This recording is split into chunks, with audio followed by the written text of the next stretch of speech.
Hey everyone, it's George from Blockchain DXB and today is the 12th of September 2023 and unfortunately guys, the price of Bitcoin and the global cryptocurrency market is not looking good at all. Now in today's episode, we have quite a lot of news and some of them have to do with partnership and some of them have to do with deposit token. So the massive news that is circulating right now is regarding JP Morgan and looks like they're going ahead and launching a digital deposit token.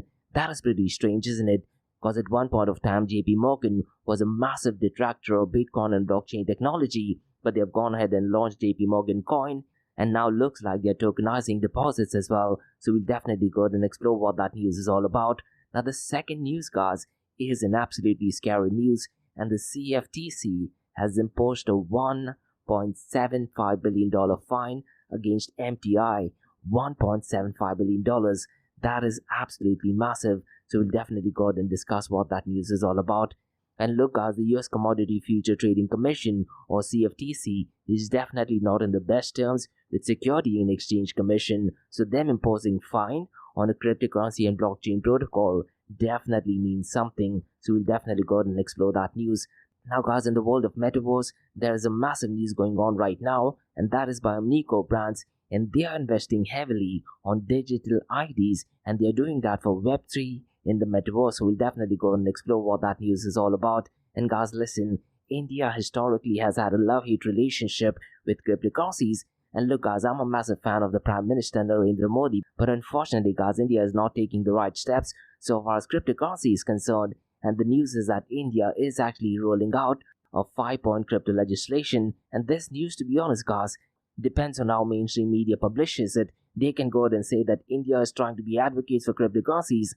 That is definitely not true, because so far as crypto legislations is concerned guys, they give more power to the state, and that is definitely not ideal. And one thing guys, which I've mentioned several times in my Crypto and Coffee Date podcast, when it comes to India, the Reserve Bank is kind of like the Central Bank of India, and the Reserve Bank of India are definitely not massive advocates of Bitcoin and cryptocurrencies. They've often tried to ban Bitcoin and cryptocurrencies, but the Supreme Court in India are definitely a massive advocates of Bitcoin and cryptocurrencies. So we'll definitely go ahead and explore what that news is all about.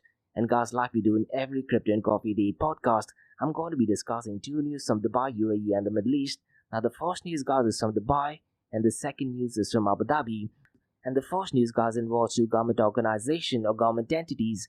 And the news is that Dubai South completes blockchain integration system, and they're doing that in partnership with Dubai Customs. So we'll definitely go ahead and explore what that news is all about. And the second news guys has to do with Abu Dhabi's Formula 1. And the news is that they're having a competition, and they're doing that in partnership with Binance. And essentially guys, the contest revolves around helmet design on Alpine F1. So I'll go ahead and explore what that news is all about. So quite a lot to cover guys in today's episode. So let's kick start with it right away. Welcome to the Crypto and Coffee Date, the daily podcast that keeps you up to date on all latest developments in the world of cryptocurrencies, blockchain, and NFTs. Join us Monday to Friday as you kick off your day with a cup of coffee and a deep dive into the exciting and rapidly evolving world of digital assets. We'll cover the latest news and trends in the cryptocurrency and blockchain space, as well as delve into the growing world of NFTs or non-fungible tokens and metaverse. Plus, we'll keep you updated on the latest developments from Dubai, UAE and the wider Middle East region. Whether you're a seasoned crypto enthusiast or just getting started, Crypto and Coffee Date has something for you. Our expert host will provide insight and analysis on the most important topics in the industry and help you stay up to date on the latest developments. We'll bring you interviews with leading figures in the crypto and blockchain space and explore the ways in which these technologies are changing the world around us. From the impact on traditional financial systems to the potential for revolutionizing industries and transforming societies, we'll cover it all on Crypto and Coffee Date. So tune in and join us for a daily dose of Crypto and Coffee Date, and let's stay ahead of the curve together. We'll start your day off right with the most important news and insights from the world of cryptocurrency, blockchain and the metaverse, and help you navigate this exciting and rapidly evolving landscape. In Crypto and Coffee Date, the daily podcast covers the latest developments in the world of cryptocurrency, blockchain and the metaverse. We'll also bring you updates on the latest news from Dubai, UAE and wider Middle East region. This also includes a range of topics such as developments in the local and blockchain industry, including new projects and initiatives, regulatory updates, and policies related to cryptocurrency and blockchain in the region, local and regional events and conferences focused on crypto and blockchain, interviews with leading figures in Dubai, UAE and Middle East crypto and blockchain community, coverage of any significant news or events related to cryptocurrency and blockchain in the region. By covering these local and regional developments, in addition to the wider world of cryptocurrency and blockchain, Crypto and Coffee at 8 aims to provide a comprehensive overview of the industry and its impact on the Dubai, UAE and Middle East region. Now before we kickstart today's episode, I have an important message, so check this out. Thank you to our sponsors for being part of the Blockchain DXB journey. Firstly, Advanced Media.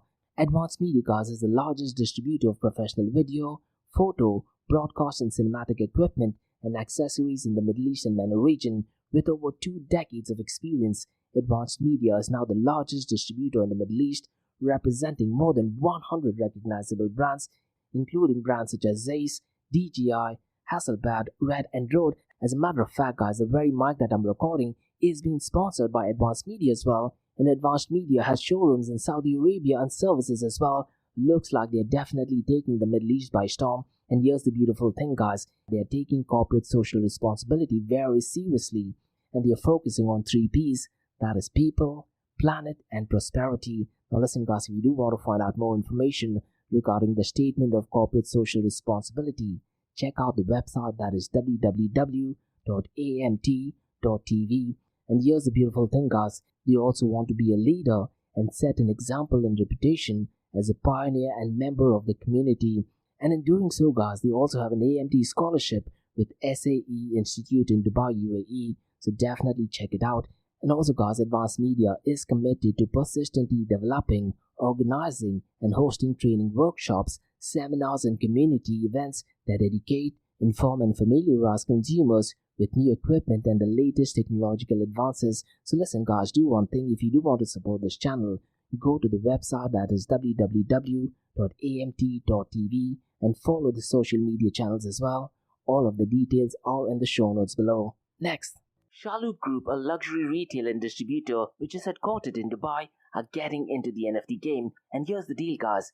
They are not just getting into the NFT and metaverse space, they are going to be shaping the NFT, metaverse and Web 3.0 space, which I believe is excellent not just for Dubai and UAE, but also for the global cryptocurrency community as well. And guys, Shalu Group's Web 3.0 sneaker brand called Soulmates revealed their first NFT collection on the 12th of April. Now what is really interesting is that it's called as Soulmates, so it's spelled as S for sugar, O for orange, L for Larry. Now instead of E, they've replaced it with Web3, and it is the number 3, mates.xyz. And guys, listen, Shalu Group has over half a century's worth of experience in luxury goods, and them getting into the NFT space is a massive deal. Now if you're a sneakerhead, you definitely need to check out soulmates.xyz. And once again, guys, the number is 3 instead of an E. It has all the information, and in the show notes below, you'll get all the information. And listen, guys, if you want to be an early adopter, you can also pre-mint it at www.premint.xyz/soulmates.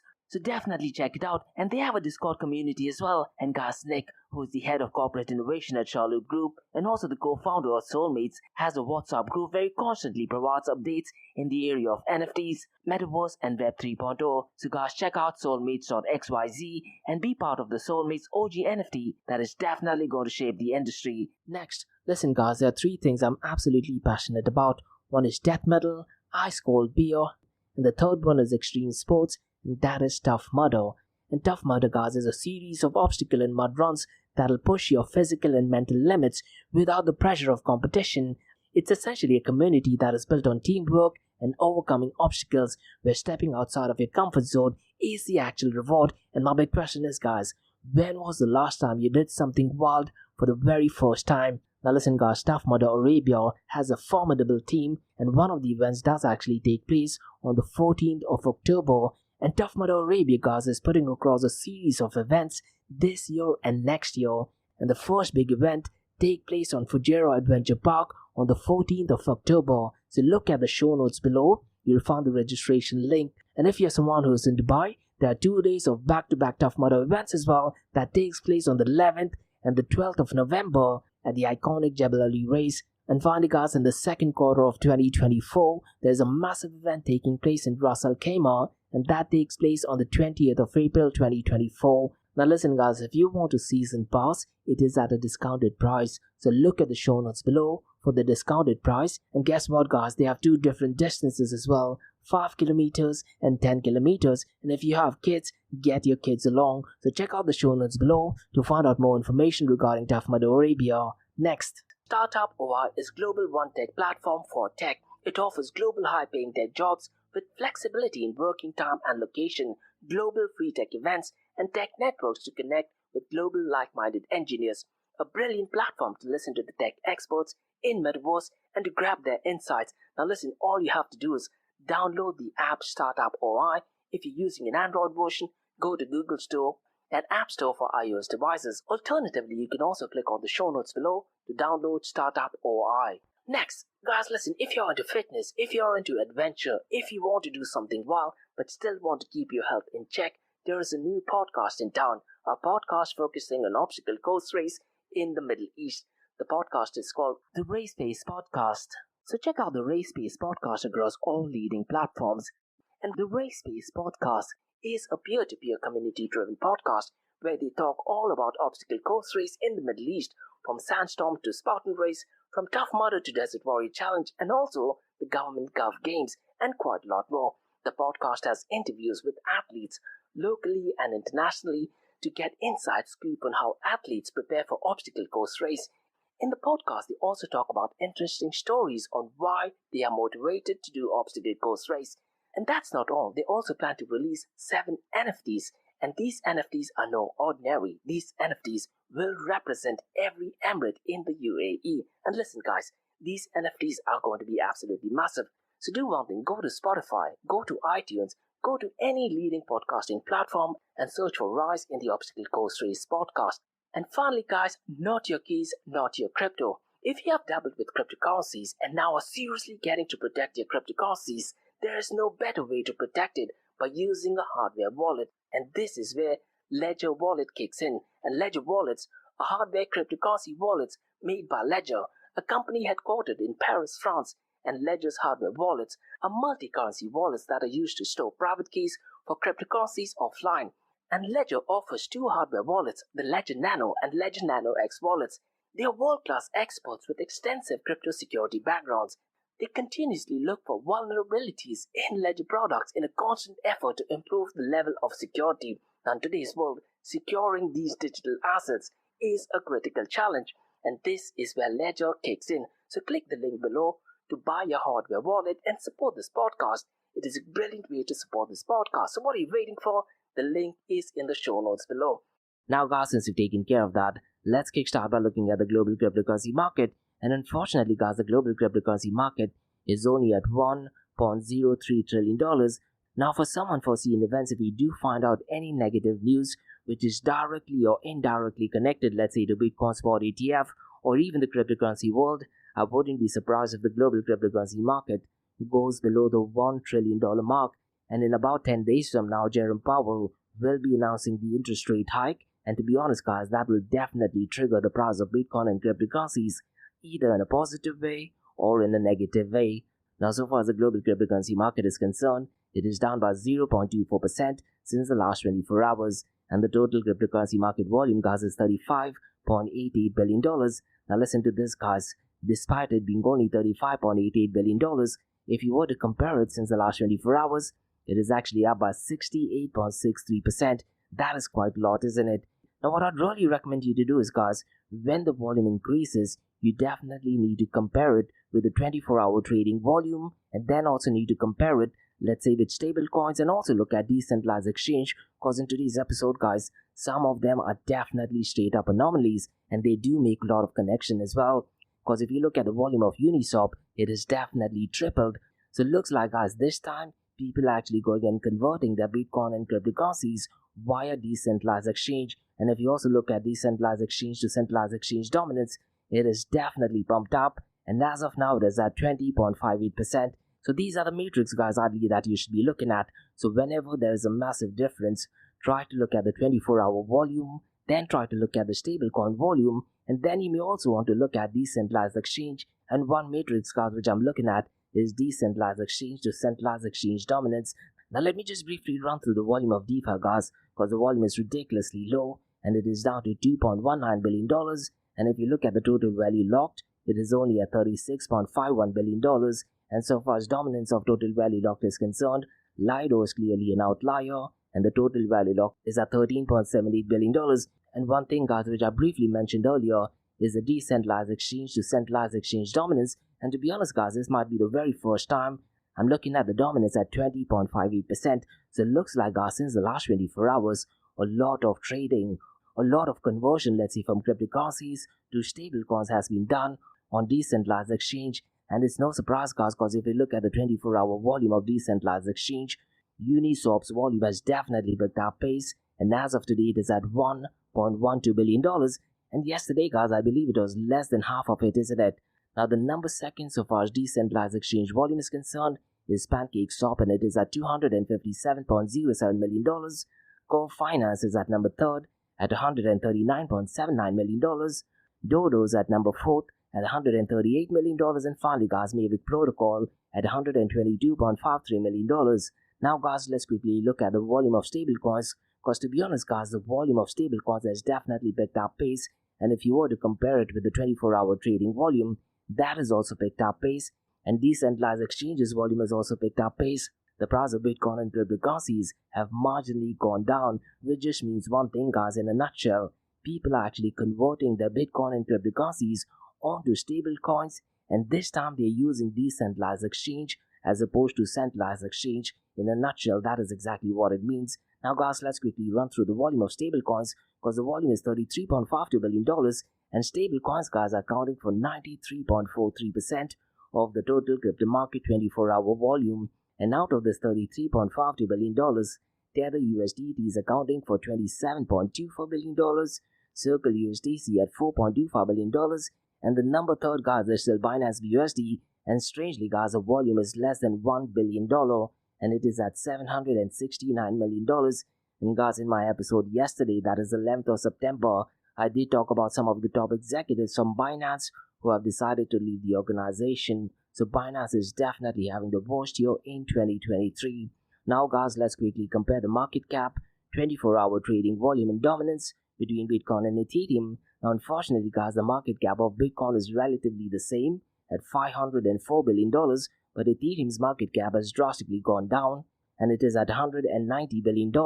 And if you look at the 24-hour trading volume, guys, Bitcoin's 24-hour trading volume is $16.9 billion. To be honest, guys, in the next few hours, it just might touch the $17 billion mark. And Ethereum's 24-hour trading volume is almost double of what it was yesterday. It is at $8.43 billion. And guys, if you look at the dominance between Bitcoin and Ethereum, Bitcoin's dominance has actually gone up, and it is currently at 49.02%, and Ethereum's dominance is 18.50%. So listen, guys, what I'd really recommend you to do is look at the 24-hour trading volume, compare it with stable coins, and then go to DeFiLlama.com and then try to look at decentralized exchange volume. Now, in today's episode, guys, what I'm going to be doing is discussing some metrics so far as the total value locked of Ethereum liquid staking is concerned. It's more to do with Ethereum liquid staking derivatives, and the number one, guys, is no surprise, it's Lido. And so far as the number of staked Ethereum is concerned, it is at 8.65 million. And as I mentioned, guys, the total value locked of Lido is $13.78 billion. Now, the second one, guys, is a bit surprising because I was under the impression it might be Rocket Pool or it might be Binance's staked Ethereum. But strangely, guys, it is Coinbase's wrapped stake Ethereum, and 1.26 Ethereum is staked. And if you look at the total value locked, it is $2.095 billion. The number third is actually Rocket Pool, and 934,361 Ethereum is staked. And if you look at it in terms of dollar amount, it is $1.46 billion. The number fourth, guys, is Binance's staked Ethereum, and 295,249 Ethereum is staked. And if you look at dollar amount, guys, it is actually surprising. It is less than $500 million, and it is only at $466.43 million. And the number fifth, guys, is Flax Ether, and the number of Ethereum staked is 258.720 million. And if you look at it in terms of dollar amount, it is $408.9 million. To be honest, guys, based on these numbers, Binance is definitely not looking good, isn't it? I really am hoping that we do find out some positive news regarding Binance. Now, guys, in today's episode, before we look at the king of all kings, let's quickly run through an exchange token called as OKB. So let me go ahead and briefly give out some information regarding OKB. And recently, guys, they also changed the name from OKX to OKE. So let me go ahead and give out some key aspects of OKB and what is it that makes it unique. Now, it is a utility token for OK Exchange, and OKB, guys, is primarily designed as a utility token for OKX cryptocurrency exchange, which is one of the largest and most prominent cryptocurrency trading platforms in the entire world. And by having these tokens, one of the standout features of OKB is its ability to grant users discounts on trading fees. So essentially, guys, when users pay their trading fees in OKX using OKB, they can receive significant discounts. The specific discount rate varies based on the amount of OKB a user holds, incentivizing traders to acquire and use OKB for their transactions. And you can also go ahead and earn some of them. And OKX offers a program called OKX Earn, which allows OKB holders to earn passive income, and users can participate in various staking and yield farming activities to generate additional income with their OKB holding. Now, my big question, guys, is where does the new tokens come from? And who goes ahead and gives out the interest? That is something you definitely need to go ahead and check, probably even go ahead and investigate. Now, so far as the OKX chain is concerned, OKB is not limited to just OKX exchange. It also plays a crucial role in OKX chain ecosystem. And OKX chain, guys, is OKX's proprietary blockchain platform. And OKB is kind of like its native token, isn't it? Where users can use OKB for various activities within the OKX chain, including decentralized applications, smart contract, and quite a lot more. Now listen to this, guys. The token allocation is extremely dodgy, because 40% of the tokens are allocated to founders and project development, 10% goes to investors, and 50% is reserved for airdrops and rewards, which benefits OKB holders and incentivizes them to participate in the OKX ecosystem. Now, to be honest, guys, when I'm looking at this, if the US Security and Exchange Commission looks at this, they would be absolutely furious. Absolutely shady stuff. Now, so far as the security measure is concerned, OKX places a strong emphasis on security, and they employ multiple security measures such as loading balances on servers, distributed clusters, and advanced wallet technologies. And cold wallets, which are not connected to the internet, are also used to store a significant portion of user assets, ensuring the safety. And so far as the accessibility is concerned, guys, OKB can be acquired not only on OKX exchange, but also on several other cryptocurrency exchanges as well. So in summary, OKB is more than just a cryptocurrency. It is a central component of the OKX ecosystem, and it offers users tangible benefits, including fee discounts and opportunities for passive income. Additionally, guys, it's important to note that its role in OKX chain highlights its versatility and utility beyond the exchange, and the commitment to security and the widespread availability of OKB makes it an attractive choice for users within the cryptocurrency space. Now, so far as OKX exchange is concerned, guys, they are definitely in the top 3, maybe in the top 5 cryptocurrency exchange in the entire world. Now, guys, let's quickly look at the king of all kings, that is Bitcoin. And unfortunately, guys, the price of Bitcoin is only at $25,865. And since the last 24 hours, it is marginally up by 0.44%. And since the last 7 days, it is marginally up by 0.73%. Ethereum, guys, is at $1,587. And since the last 24 hours, it is down by 1.39%. Since the last 7 days, it is down by 1.97%. And Binance BNB coin, guys, has a very high chance of going below the $200 mark, because yesterday we talked about quite a lot of top executives actually leaving Binance. Imagine what would happen, guys, if CZ decides to step down. I'm pretty much sure the price of Binance BNB coin might even go below the $175 mark, or maybe even below the $150 mark, isn't it? And unfortunately, guys, these are some of the dangers associated to centralized entities.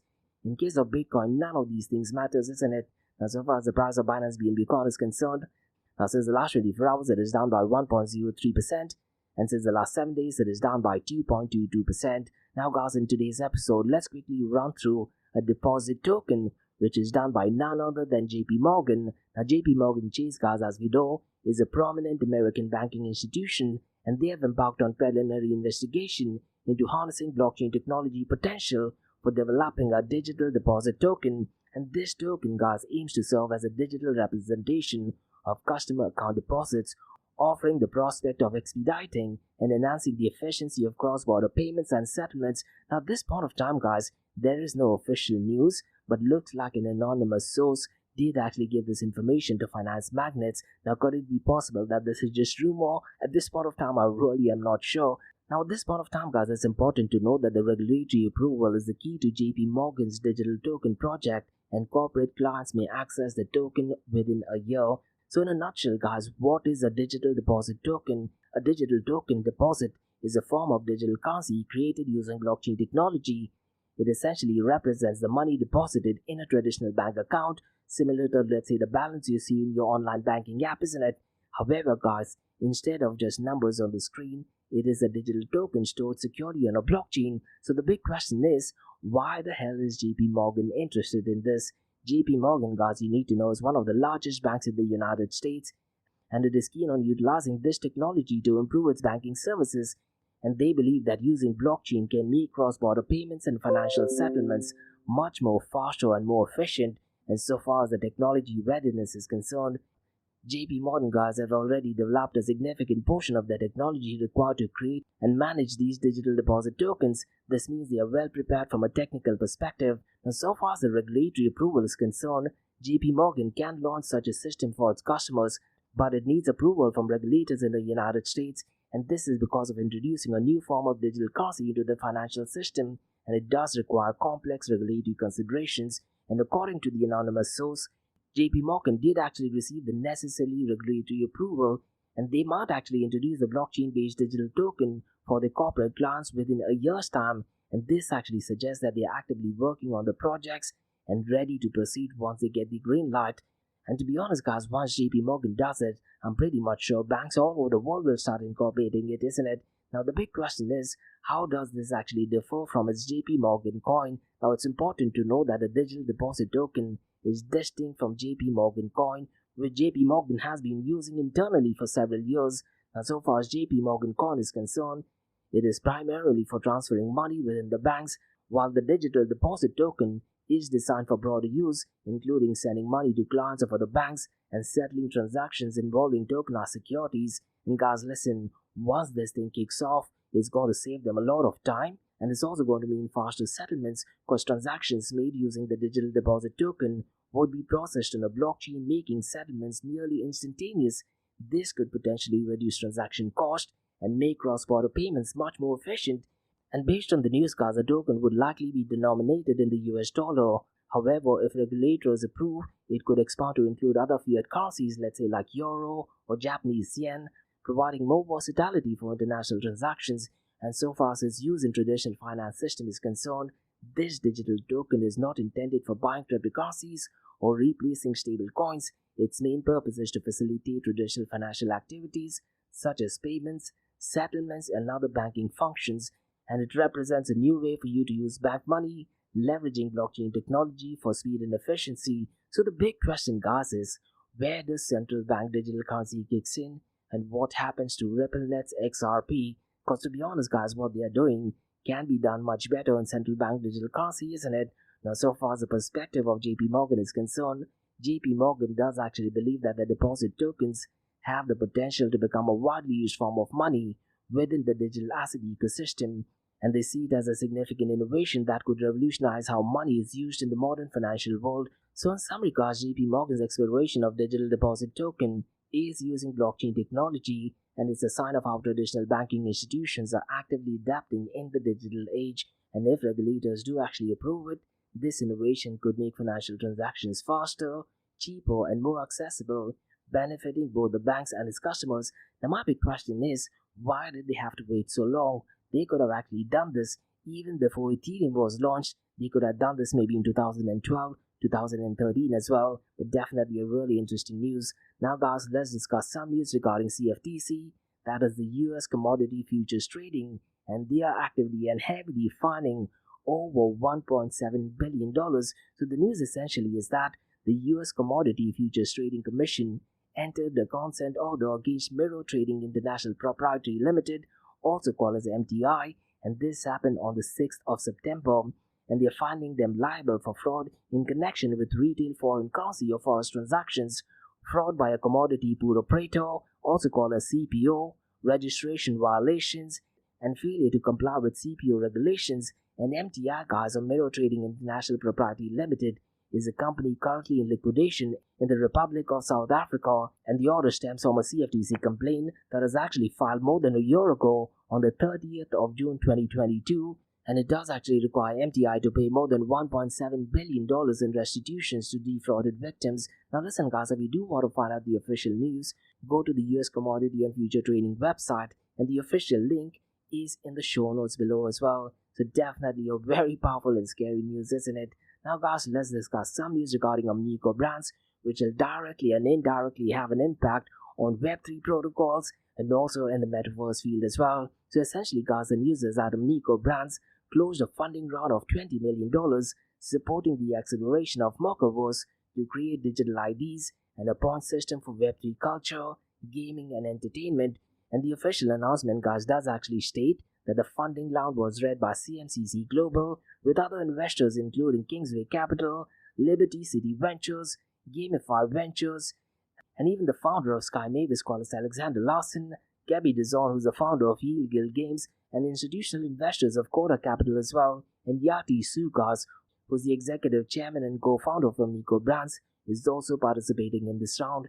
And look guys, they're trying to implement digital IDs in the metaverse, so essentially guys, the new capital will be used to advance the Mocaverse project, including product development, facilitating Web3 adoption, and securing partnership to expand the gaming culture and entertainment ecosystem of Omnico Brands portfolio. And at this point of time guys, the portfolio has approximately 450 investments in Web3 companies and projects, and Mocaverse is building Web3 native tooling to empower products in gaming, culture and entertainment verticals, allowing users to create their own digital identity, accrue reputation, earn and spend loyalty points as well, and use their digital identity to access Mocaverse ecosystem. And this, to be honest, is seeded by Omnico Brands' 450 plus portfolio companies and partner network with over 700 million addressable users. So it looks like guys, this is a really promising project, isn't it? And so far as Mocaverse is concerned, it will soon launch Mocha ID, which is essentially a non-transferable NFT collection designed to enable users to craft their own on-chain identities and participate in Mocaverse ecosystem. And Mocha ID holders will gain exclusive access to Mocaverse ecosystem experience and will have the unique opportunity to earn loyalty points through the active engagement. And these loyalty point cards will power a permissionless and interoperable loyalty system that will be progressively decentralized to enable third-party adoption and integration of Mocha ID. And the whole game is to advance accessibility and growth of Web3. To be honest guys, this sounds like a brilliant news, but if you want my honest opinion, I think this is absolutely set for failure. When you talk about Metaverse, the whole notion of decentralized ID sounds really great, it sounds really promising, you might have so many partnerships, but let's say if a centralized entity like Apple does decide to go out and launch their own Metaverse, who's going to compete with Apple? The user experience so far as Metaverse is concerned is going to be 10 times better, and that is actually going to drive people to go out and switch into Metaverse. So this news might sound promising, but unfortunately, so far as my honest opinion is concerned, it is absolutely garbage. And Yat Siu, the co-founder and executive chairman of Omnico Brands, expressed gratitude for the support of investors in the vision of decentralization. They believe that the future of the internet will shift from traditional power structures to more autonomous one, and Mocaverse, which is based on DAO, also called as Decentralized Autonomous Organization Principles, will play a central role in the shift. Now listen to this guys, Mocaverse, which is a decentralized autonomous organization, will play a crucial role. What would happen, let's say, if they do find out some hack or some kind of bug in the Mocaverse ecosystem? It is absolutely catastrophic, isn't it? Now, so far as the news is concerned, guys, they claim it will empower its community to drive innovation and collaboration within the Omnico Brands ecosystem and beyond. And Mocaverse, guys, will also serve as a digital identity, reputation, and loyalty system for decentralized organization. And Martin Baumann, who's a co-founder of CMCC Global, a venture capital firm, highlighted the long-term relationship with Omnico Brands and the excitement about leading the initial round of funding for Mocaverse. And they see Mocaverse as a way to connect various companies under the Omnico Brands umbrella and provide millions of users with access to Web3 and Metaverse ecosystem. And CMCC Global guys is eager to support Yatsui and the Imnico branch team, who have a track record of pushing boundaries of the industry in innovative ways, especially as they venture into Merco's project. Now listen guys, in my Better Host Everything project that I released last Friday, I did share out some data that over 99% of the investors who invested in cryptocurrency and blockchain protocols that were connected to Metaverse were in losses. But those are the unfortunate thoughts. Now guys, let's discuss some news regarding India. And now look guys, India has historically had love-hate relationship, mostly hate relationships so far as cryptocurrency is concerned. And the news is that India is working on a 5-point crypto legislation, as the ban regarding cryptocurrency at this point of time is completely ruled out. Now Cointelegraph has published an article that states that India is working on a crypto regulatory framework based on the joint recommendation of the IMF, that is International Monetary Fund, and the Financial Stability Board, also called as FSB, and they're planning to create a legal legislation in the next 5 to 6 months. This, to be honest guys, is an absolutely massive no, because what these regulations will do is they would actually cater more towards the state as opposed to, let's say, the cryptocurrency technology. Now mind you guys, regulations are great as long as they protect investors and the general people. As long as they do not have absolutely any say in the underlying technology, then regulations and governance and rules and regulations are absolutely great. Unfortunately guys, IMF getting involved in this is an absolutely massive no. Now whether you agree to what I'm saying or disagree to it, mention your thoughts and comments in the comment section below. Now guys, let's discuss two news from Dubai, UAE and the Middle East, and both the news guys are extremely positive. And the first news guys is Dubai South completes blockchain integration system, and they are doing that in partnership with Dubai Customs. So let me go ahead and give out some more information, because Dubai South guys becomes the first free zone in Dubai to achieve this integration milestone. And Dubai South guys focuses on aviation, logistics and real estate in its development, and part of Dubai South's commitment to the Dubai e-commerce strategy is to go ahead and make this thing happen. And they aim to position Dubai as a premier logistics hub and attract foreign investments in e-commerce. And this integration guys enhances e-commerce operations by reducing time and even cost, and probably great quality as well. And what the news by a College Times states is that by incorporating blockchain technology, it auto-generates declarations and streamlines order tracking and processing. It enhances efficiency and simplifies the system. And what they've also done guys, they've also introduced a new gate pass stamping method for entry and exit. And RHS Logistics and Foursquare are the first companies to adapt blockchain technology in the logistics district. And other Dubai South Free Zone companies are in the process of adopting blockchain technology as well. And Mohsen Ahmad, the CEO of Logistic Districts, emphasizes alignment with government initiatives. And Easy Dubai, a specialized e-commerce zone, supports Dubai's e-commerce strategy. And so far as blockchain is concerned guys, blockchain integration promotes supply chain transparency and anti-counterfeiting measures as well. And what the article states is because of this news, it enhances data security and privacy, and they aim to reduce fees for goods transitioning through these free zones. And Dubai South also acknowledges Dubai Customs for their role in project success, and Dubai South focuses on aviation, logistics, real estate, and world-class infrastructure. So definitely positive news, I guess. Now guys, let's discuss second news, and this is to do with BWT Alpine F1 team. And the news is that Binance and BWT Alpine F1 is teaming up to partner for a helmet design contest, and this is to do with Abu Dhabi. And guys, the contest is open to existing and new Binance users and F1 enthusiasts globally, and Binance is collaborating with driver Pierre Gasly for Abu Dhabi Grand Prix. And the contest guys aims to design Gasly's helmet for the race on November 26, 2023. Now look guys, if you're an artist, if you're into digital artwork, you definitely need to check it out, because creativity and alignment with Binance's value are key factors for selecting the winning design. And if you do want to participate, just go through the contest terms and conditions, because look guys, Gasly looks forward to engaging with F1 and crypto community through contest, and the winning design becomes Gasly's official helmet at the Abu Dhabi Global Grand Prix. And guys, if you're the winner would also receive a replica helmet signed by Pierre Gasly as well. And so far as the partnership is concerned guys, I do believe that Binance and BWT Alpine F1 team did actually partner going back to 2022. An Alpine F1 team fan token, also called as Alpine, introduced a BEP20 utility token through Binance Launchpad, and Alpine is accessible to all Binance users and fan token community members as well. And Alpine guys can be used for various transactions, including spot trading and bank card purchases as well. And look guys, definitely some positive partnership and some positive news for Binance family, isn't it? and Binance guys is collaborating with other athletes and sporting organizations, including Cristiano Ronaldo and Brazil's Brasileiro Açaí. And listen, guys, I did talk about Cristiano Ronaldo, who did have a brilliant video on YouTube where he actually went ahead and took a lie detector test as well. And to be honest, that was definitely smart marketing by Binance. And guys, so far as the partnership is concerned, the partnership aims to bridge the gap between cryptocurrency and sport industries. And Rachel Conlan, the Vice President of Global Marketing for Binance, emphasizes the goal of driving adoption and innovation. And the partnership, guys, in Abu Dhabi aims to create unique fan experiences and educate people about Web3 and cryptocurrencies. So those were the news, guys, on Crypto and Coffee Date from Blockchain DXB.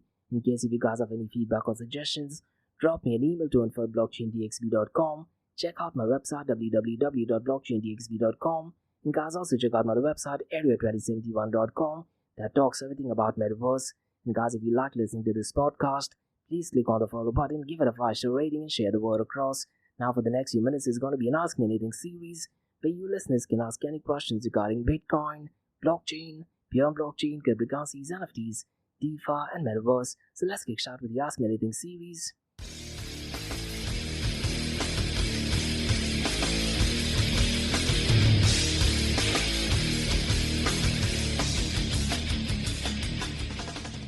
Hey everyone, it's Josh from Blockchain DXB. You're listening to the Ask Me Anything series where you listeners can ask any questions regarding Bitcoin, blockchain, beyond blockchain, cryptocurrencies, NFTs, DeFi, and Metaverse. I have a question with Rodrigo who asks, what do you think is India's stance on Metaverse? Now, to be completely honest, Rodrigo, what I really think is India as a country and companies working in India truly don't understand what Metaverse is. Now, in the Metaverse, which involves augmented reality, virtual reality, and mixed reality, just switching current existing systems and tagging the word Metaverse will not cut it. The new user experience has to be 10 times better, and more importantly, in the Metaverse, you need to go out and tap into all the 5 senses, or else it is definitely not Metaverse. Now, I'm looking at quite a lot of news regarding India, and it's no surprise that a lot of the entertainment companies are moving into Metaverse, because what they are thinking is that releasing a video, let's say on Metaverse, will be termed as Metaverse. And when I'm actually looking at these projects, it is definitely not looking good. So to answer your question, India definitely wants to be an early adopter, but they truly don't understand what is Metaverse. And to be honest, Rodrigo, this is not only to do with India. Let's see, even in companies in UAE and even companies all over the world, they are just trying to switch finance industries into Metaverse as long as the new user experience is not 10 times better. And I'm talking about virtual reality, augmented reality, and mixed reality headset. They need to go out and tap into all the 5 senses. And Rodrigo, listen, in my episode that I released last Friday called as Metaverse Everything, we revisited the timeline. Ideally, you should be talking about Metaverse, let's say from 2030 onwards. So if you're looking at mainstream adoption of Metaverse, you're looking at a time period of, let's say, 2036 to 2040. That is the time, hopefully, we have all 5 senses in the Metaverse. And that would be the vision, and that is the whole idea of the Snow Crash Metaverse, isn't it? Until and unless we don't have all those senses in the Metaverse, in let's say be it mixed reality, be it augmented reality and virtual reality, it is definitely not Metaverse. Just switching current things and let's say buying things on the Metaverse, I think that does not make Metaverse. And I'm seeing a lot of cinemas in India, surprisingly, which claim that they are Metaverse, but you need to physically go to the cinema, and there they're trying to show some NFTs and avatars. That is definitely not Metaverse. So to answer your question, Rodrigo, what is lacking is, especially for the chief technology officers and builders in the Metaverse, they truly don't understand what Metaverse is. They are thinking that Roblox is Metaverse, and that is a big no. Roblox, to be honest, is definitely not Metaverse. Roblox is more to do with virtual reality. It pretty much has nothing to do with Metaverse. So those are my thoughts regarding India, and not just India, to be honest, probably all the startups and tech companies in the entire world. And it's going to take a lot of time, because what you need to focus on is the usability. Let's say rather than using a virtual reality headset, which is absolutely massive, the size needs to be compressed, maybe the size of sunglasses, maybe having contact lenses. And then as long as we are able to touch on all the 5 senses, that is when we will be in the Metaverse. And to be honest, I do think that India is definitely lagging behind so far as the customer experience is concerned. And that's about all, guys, from the Ask Me Anything season Blockchain DXB. In case you guys have any feedback or suggestions, drop me an email to info@blockchaindxb.com. Check out my website www.blockchaindxb.com. And also check out my other website, area2071.com, that talks everything about Metaverse. And guys, if you like listening to this podcast, please click on the follow button, give it a 5-star rating, and share the word across. And remember, guys, Monday to Thursdays, 8 a.m. to 8:30 a.m., we have Crypto and Coffee at 8, where we cover top news and information pertaining to Bitcoin, blockchain, beyond blockchain, cryptocurrencies, NFTs, DeFi, and Metaverse. And how the series of episodes on the Crypto and Coffee at 8 works is we usually cover some top news and information pertaining to the price of cryptocurrencies, some major breaking news, occasionally short and sweet news as well, news that has an impact in the cryptocurrency world. The other two news and information is related to Dubai, UAE, and Middle East in the world of Bitcoin, blockchain, beyond blockchain, cryptocurrencies, NFTs, DeFi, and Metaverse. And what you're listening to right now is the Ask Me Anything series, where you listeners can ask any questions regarding Bitcoin, blockchain, beyond blockchain, cryptocurrencies, NFTs, DeFi, and Metaverse. So thanks so much for listening, guys, and have a nice one. Bye-bye.